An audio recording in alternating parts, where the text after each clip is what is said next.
Let's make this creamy and cheesy malai tawa boti that melts in mouth with every bite. For the marinade, place the boneless chicken pieces and season with salt, cumin and coriander powder, white pepper, freshly grated ginger, garlic and green chilies. Add the Greek yogurt, double cream and lemon juice to the marination. Mix everything well together and leave the chicken to marinate overnight. Heat up the skillet and add cooking oil. Then add the marinated chicken.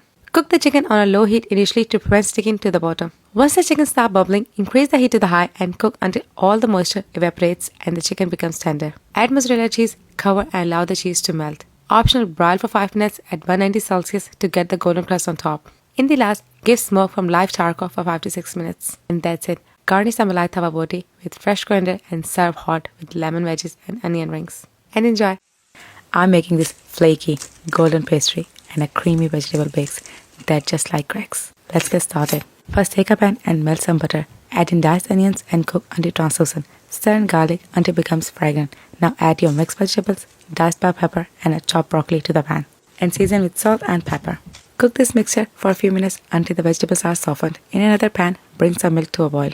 Once it starts bubbling, add your white sauce granules and whisk until there are no lumps left. Now combine the cooked vegetables with the sauce, turn off the heat and let it cool completely. Grab the puff pastry sheet, place the spoonful of the filling in the center, sprinkle some cheddar cheese, place another sheet and seal the pastry. Don't forget to make a few small slits on the top to escape the steam. Brush the egg wash. Finally place the patties in a preheated oven and bake until they are beautifully golden brown on top.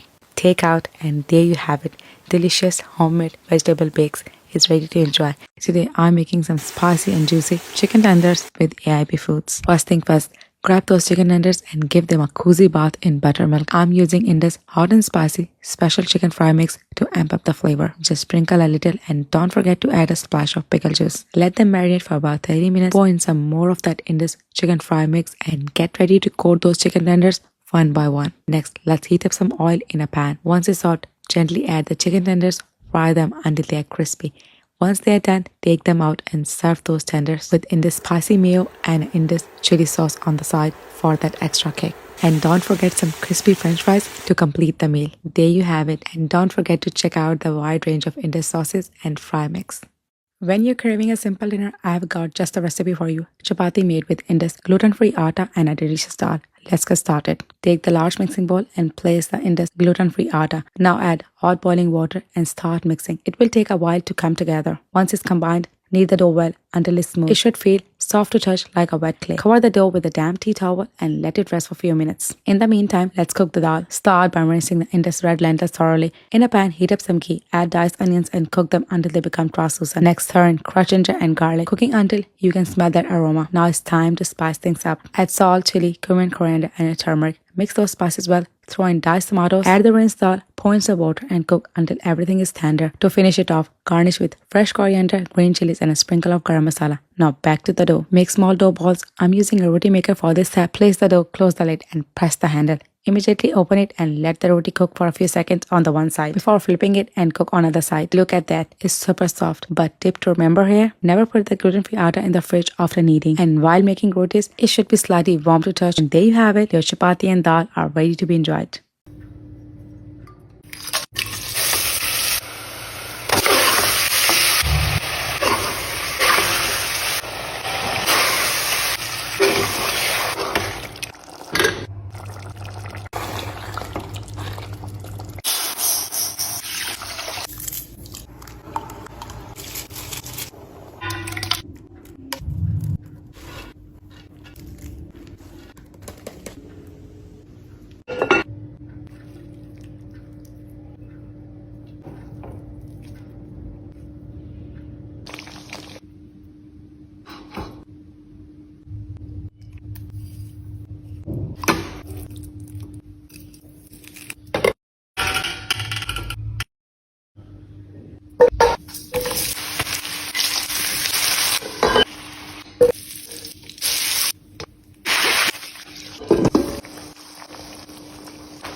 Today we're going to be making some butter chicken, and we're going to keep this recipe quick and easy and serve it along some Mahatma ready to heat basmati rice. First I'm going to marinate some boneless, skinless chicken thighs with some yogurt and spices. We're going to let this marinate for about 30 minutes. Now I'm going to sear the chicken with a little bit of butter and oil until it got some nice color. Once it looks like this, we're going to go ahead and remove it. To the same pan, I'm going to cook down some onion and a little bit of butter. Once it's softened, go ahead and add in some garlic and spices. Let those spices toast for a minute. Then we're going to add in some tomato sauce. Go ahead and give this all a mix.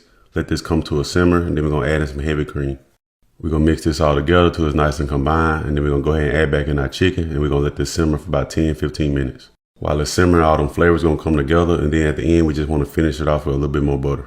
Again, we're keeping it quick and easy, so we're going to use this Mahatma ready to heat basmati rice. I love these little 90-second packs because they give us convenience but maintain that non-sticking texture and aroma that we love with basmati rice. So there we have it, some delicious butter chicken with some fluffy basmati rice, and oh yeah, that's how the chain say this. Let's make some creamy salsa verde chicken enchiladas. They are creamy, full of flavor, very easy to make. Let's get into it. I'm starting off with some diced onion and jalapeno. We're going to season this up with a little bit of salt, cumin, and oregano. Go ahead and let that cook a few minutes till it's good and soft, and once it's soft, we'll go ahead and add in some garlic. Now to that, we're going to go ahead and add in our favorite salsa verde, along with some sour cream or Greek yogurt and a little bit of cilantro.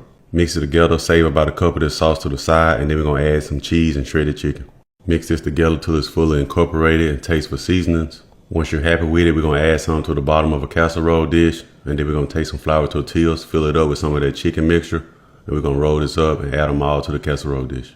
That sauce I told you to set aside, we're going to use that now, add it to the top, and then we're going to add some cheese, pop this in the oven at 350 till it's nice and golden brown. These creamy chicken enchiladas were so easy to make. It's the perfect weeknight meal. Let me know what you think in the comments, and oh yeah, that's off the chain, say it. It's game day. Let's make some Southwest chicken taco cups, and they loaded with bright fresh microgreens. First I got some boneless, skinless chicken thighs, and we're going to season these up with some taco seasoning, and we're going to get them a nice sear on both sides. Once the chicken got some nice color on both sides, you're going to go ahead and take it out the pan and chop it up. To the chopped up chicken, I'm adding some red and green bell pepper, some corn and black beans. Go ahead and get this all a mix. Grab your muffin pan, spray the bottom with some non-stick spray, and then add in 2 wonton wrappers. To those wrappers, go ahead and add whatever cheese you like. I'm using Kobe Jack, and now we're just going to add in a big spoonful of that chicken mixture. Now we're going to repeat the process. I added another wrapper, some more of that chicken with some cheese on top, pop it in the oven at 350 till it's golden brown and crispy. Now I'm going to just add some sour cream. Yesterday I ran to my local Rouse's and grabbed some bright fresh microgreens. This time I'll be using the micro rainbow mix. This is going to really elevate our dish, add a nice crunch and also a nutritional boost. Pile it high on top. We got some nice color going on here, and just like that we got some Southwest chicken taco cups, and oh yeah, that's how the chain say those. Rich, cheesy, and melt in your mouth tender. This is my French onion pot roast, perfect for soul food Sunday. Let's get started. First thing I'm going to do is season up my pot roast. This is some salt, garlic powder, and black pepper. You want to go ahead and sear it till it got some nice color. Once it got some nice color, go ahead and remove it from your pot. To that same pot, you want to go ahead and add in a little bit of butter and about 3 onions that's sliced. And you want to go ahead and cook this down till it's nice and caramelized. Once the onions are done, go ahead and add in a little bit of garlic, let it cook for about 30 seconds, and then glaze the pan with a little bit of red wine.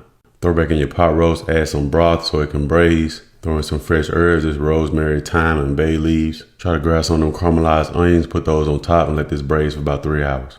Once you got about 30 minutes left, go ahead and remove those herbs, shred up your roast, and now we're going to top this with some Gruyere cheese. You want to cover it, let it go back in the oven for about 15 minutes cover and 15 uncovered till it's nice and golden brown on top. Just like that, you're ready to serve. We got some French onion pot roast, and oh yeah, that's off the chain, say this.